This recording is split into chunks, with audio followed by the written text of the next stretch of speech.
ডাকসু নির্বাচন হতে কোনো বাধা নেই, হাইকোর্টের আদেশ চেম্বার আদালতে স্থগিত। আজ পূর্ণাঙ্গ শুনানি। ঢাকা বিশ্ববিদ্যালয়ের ডাকসুর নির্বাচন পরিচালনার ক্ষেত্রে এই মুহূর্তে কোনো বাধা থাকলো না।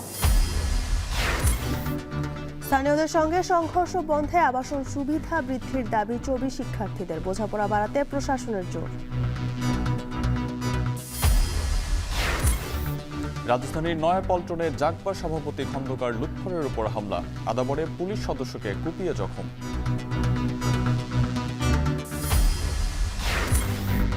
সংস্কারের অভাবে বেহাল রাজধানীর অনেক সড়ক, অর্থায়ন বন্ধে মুখ থুবড়ে পড়েছে কুমিল্লা সিলেট 4 লেন প্রকল্প। এবং সুদানের পশ্চিমাঞ্চলে ভয়াবহ ভূমিধস, 1000-এর বেশি প্রাণহানি, সহায়তার আহ্বান দেশটির লিবারেশন আর্মির।